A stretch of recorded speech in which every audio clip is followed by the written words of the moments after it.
protests rage on throughout the country, senators are trying to figure out the best path forward with legislation to reform the police. As you can imagine, there's a pretty huge disagreement between Democrats and Republicans on what adequate police reform would look like. And so Kamala Harris went on the Senate floor to argue against the GOP's policing bill because it is toothless. It doesn't do much. For instance, it increases funding to police departments for body cameras, but does not mandate that they use body cameras, just gives them more money and says, hopefully you use this on body cams and then report back and tell us how it worked. It also doesn't have strong language outlawing chokeholds, and it calls on the Attorney General, William Barr, to determine what is considered excessive force. So understandably, Kamala Harris isn't buying it, neither are other Senate Democrats. And although Mitch McConnell would like to bring the GOP version of the bill up for a vote tomorrow, to see if it will move on to the next stage so they can debate it. The GOP is unlikely to have the 60 votes necessary to do so. Democrats have already gone on the record to say that they plan on blocking this. Now, I want to go to the first video where Kamala Harris lists all the ways in which the GOP proposal is inadequate. Take a look. There are no mechanisms to hold law enforcement officers accountable in court for their misconduct. There is no transparency into police misconduct, which is necessary, of course, to enable communities to hold officers accountable. There is no requirement of data collection on all use of force incidents or on racial or religious profiling. There is no ban on harmful policing policies and practices, such as racial and religious profiling. No-knock warrants in drug cases. We're not banning all no-knock warrants. No-knock warrants in drug cases, because Breonna Taylor would be alive today had that been the case. Chokeholds, carotid holes. No reform of those issues in the Republican bill that's being offered. And there is no standard, national standard for use of force. So that is honestly the calmest, and I don't mean to use the word calm, like that's where she's just calmly explaining why this bill is inadequate. The entire speech was excellent. It was good. It was exactly what I think Kamala Harris is extremely skilled and talented at. She's very persuasive. She makes her point. And then you have a clown like John Cornyn, who's a Republican senator, try to come in and troll her. And that's where she gets fiery. And I definitely appreciate it. We're gonna go to that video in just a second, but Cenk, I wanted to get your thoughts first. Yeah, look, so Kamala Harris did a good job here. The whole thing is based on the media, because I've seen these political games for 25 years straight now. So, and yeah, both sides do it depending on who's in charge. But what they do is they put up a bill that they want, the Republicans do in this case, and it's super watered down. It's gonna do almost no reform at all. But it takes one piece of what the Democrats want, which is an anti-lynching provision, which Republicans had blocked earlier. Because in the year 2020, we're still having a debate about lynchings, okay? Pro or con, can't quite tell. Rand Paul had blocked that bill. And he would claim on procedural grounds or whatever BS libertarian excuse he has. I don't know if it's a libertarian philosophy to be able to hang other people. But anyways, so the Democrats aren't going for it. They're saying, no, we want an actual bill that we can debate and that we could actually decide one by one, do we want that provision, do we not want that provision? And we want to be able to do that in the Judiciary Committee, then come out with a bill, and it's not going to be perfect, but that we've debated and now is final. Instead of having you shove this super weak bill down our throats and pretend you did something. Now, she's 100% right about that. She's not always 100% right, and the Democrats aren't always 100% right. When they control the Senate, they often do similar tricks, but no one does them more than Mitch McConnell when he's in charge, and that's what he's doing here. And so it's on the media to then explain the Republicans are doing a trick. It's a watered down bill, but they're never gonna say that. They're never gonna say it. No, they're gonna say, oh, well, McConnell says this and Kamala Harris says that. And at the end of the day, the Democrats blocked a bill that would have prevented lynching. Well, then you just helped the Republicans lie about this entire episode. So unless the media does its job, these good to great speeches by Kamala Harris and others is going to be wasted. You're absolutely right, and there's already evidence to back up what you're saying, because right before we went live, I was watching an interview that Jake Tapper was doing with Dick Durbin, a Democrat, and the line of questioning from Jake Tapper was just incredible. It was just, well, aren't the Republicans in charge, and isn't it just better to accept what they're proposing rather than block it and get absolutely nothing at all? But here's the thing, when the federal government is encouraging more taxpayer money go toward police departments without getting any type of, mandatory thing like body cameras in return, then no, I'd rather them not pass this kind of legislation. I would rather not continue to fund already bloated local police department budgets, period, right? And so the line of questioning was ridiculous, and it was definitely this, like, both sides framing, hey, Democrats, you're not in charge, so why don't you just cave to what Republicans want? I think that what we saw on the Senate floor by Democrats, and in particular, Kamala Harris, was the type of strength that I want to see more of. And by the way, you're gonna get a little taste of that in this next clip, where John Cornyn, again, Republican senator, tries to troll her, and she's like, I'm not gonna buy it. Let's take a look. Madam President, I wonder if the senator would tell me the bill that the Police Act that it sounds like the Democratic Conference intends to block tomorrow includes the anti-lynching legislation that you and Senator Booker have championed. Are you aware of that? The same one that Rand Paul's obstructed a couple weeks ago? Yes, I am aware of that. So you're going to block, Madam President, so the senators are going to block their own anti-lynching bill by their vote tomorrow? Absolutely not, and I think that it is important that we not distract the American people from the task at hand. We cannot pull out a specific component of this bill and leave everything else in the garbage bin.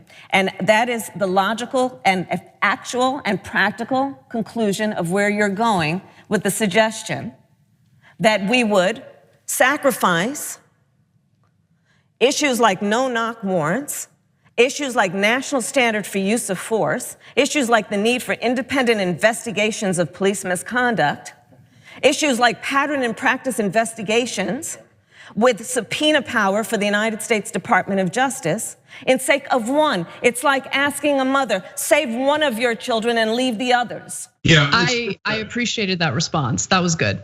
Yeah, and that's about as strong as a Democrat gets. Now, let me tell you how I would have done it, and this is part of why I ran for Congress. I would have said, all right, so the senator thinks he's being cute by saying, oh, you're voting down your own anti-lynching provision. Okay, well, what if your bill had an anti-lynching provision plus $1 million bribe for every Republican senator? Am I supposed to vote for it just because you put an anti-lynching provision? No, not good enough. So I'm glad that the Republican Party has finally figured out that lynchings are wrong, about a couple of 100 years too late, but that is not remotely good enough, and I will not agree to the rest of your terrible bill. So if you want to choke out Black people in this country, and you will not put an anti-choking provision in the bill, we will vote no, because you are pro-choking and choking African Americans to their death like George Floyd. So I'd like to ask the question to the senator back. Are you in favor of chokeholds like the one that murdered George Floyd? That's how I would have handled it. But as far as Democrats go, it was pretty good by Kamala Harris. And then the media will water it down further. And then at the end of the day, no one will be able to tell who's right or wrong. So let's go to the next clip, because again, there was a second attempt by Cornyn to, I guess, throw Kamala Harris off, and he definitely failed in this attempt. Take a look. Madam President, may I ask one last question of the senator?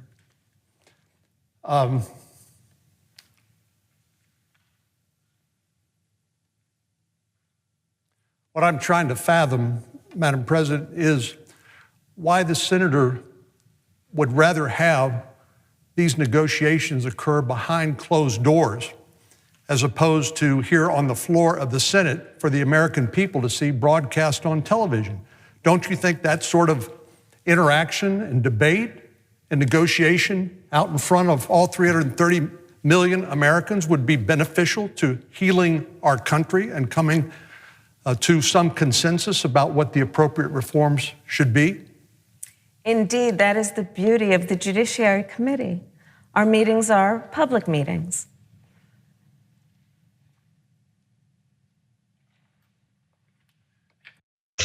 Come on, Cenk, I love it. And look, I'm hearing what you're saying about like, here's how I would do it.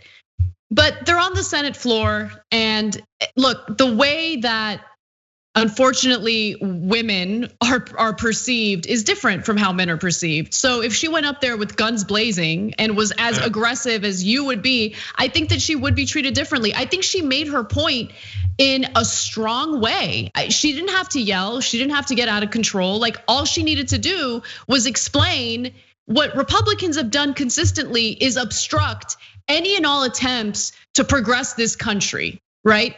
And she explained all the ways in which their legislation comes up short, which I appreciate, while also mentioning, hey, this is what we want to get done. And all the attacks that you have against me or Democrats in general, Cornyn, are completely meritless.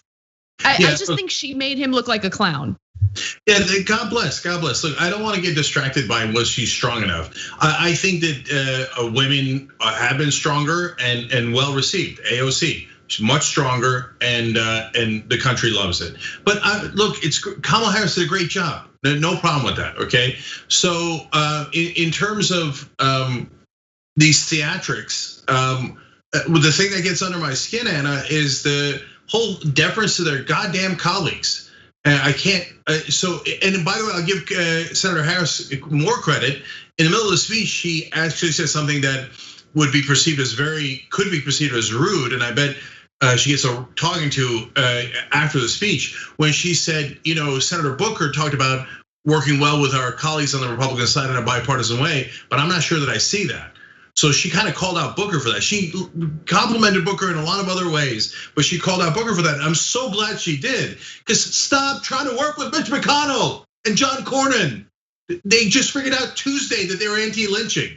Okay, so look, stop being deferential to those Republicans. And I don't care about your decorum and your colleagues. So yes, I get it. I'm harsher than the average senator by 100-fold, but look, good. Kamala Harris, do that more, right? Now, I guarantee you that if anybody is watching from the establishment or DC or whatever, and they look at this, they go, oh, they're gonna think, so the Young Turks are now in favor of Kamala Harris for VP. No, we're just giving her credit where credit is due, okay? Actually, it's funny because VP. That statement, okay, I can't even believe we have to address this, it's ridiculous. But that kind of statement it's not coming from the establishment. Like, I shared this video on Twitter because, credit where credit is due. I think that it's totally possible to disagree with someone wholeheartedly on various things, including their prosecutorial record or what they support policy-wise, and still be able to give them credit when they have a moment of strength, okay? So it's giving her credit right now doesn't cancel out everything else that we've said about her in our analysis in the past, okay? So I'm mostly addressing some of the progressive viewers who think that you're not ever allowed to say anything positive about someone who you disagree with politically. Listen, we've said a million times of Republicans that they're much better at messaging than Democrats. Does that mean that I support the Republican Party? Of course not. I can't stand the Republican Party. I've said before that Donald Trump understands marketing better than most Democrats do. Does that mean I support Trump? No, Trump is a hideous person, but both things can be true. He can be a hideous person who I do not support, while also understanding and recognizing that he has some skill when it comes to marketing himself specifically. So that's all I want to say, and I don't want to give the critics too much air here, because I don't think that it's really representative of most people. I think most people understand that two things can be true at the same time. Okay, last thing. I want to just mention the substance of the bills. So the Republican bill, as we told you, nonsense. The weakest non-reform you'll ever see. Just repeating things like we shouldn't hang people from a tree, and the sky is blue and the grass is green. Okay, so it's an effort to cover up what the cops do and to continue what the cops do to African Americans. So it's counterproductive. The Democratic bill is middling. So when Trump bragged about, I'd ban chokeholds, and then he puts a giant asterisk that says, but not really. If you felt threatened by a black guy, you should choke him to death. So okay, that didn't help at all, right? And so the Democratic version is a little better on chokeholds, and it has a real positive component to it, which is independent look into what the cops have done And so that's real and real reform, and I like that a lot. Credit where credit is due there. But it doesn't go anywhere near defunding police. It doesn't talk about the culture of policing. It doesn't talk about reorienting the funding of policing, not completely defunding it, but it doesn't really even go towards defunding him at all. So it doesn't go to any of the structural changes, not any, to be fair. It doesn't go to a lot of the structural changes that the reform movement wants. I'm giving you that as context, not to just keep blaming the Democrats, but to give you a sense of how insanely right-wing Washington, D.C. is. When Democrats ask for half a loaf or a quarter of a loaf, it's seen as an absolute outrage, right? So, we've got an amazing movement in the streets, but the people in DC are the very, very, very last people to reform anything. They love the current status quo that keeps them in power, and they hate to change anything, including their private security guards called cops. Thanks for watching The Young Turks, really appreciate it. Another way to show support is through YouTube memberships. You'll get to interact with us more. There's live chat emojis, badges. You've got emojis of me, Anna, John, JR. So those are super fun. But you also get playback of our exclusive member-only shows and specials right after they air. So all of that, all you gotta do is click that join button right underneath the video. Thank you.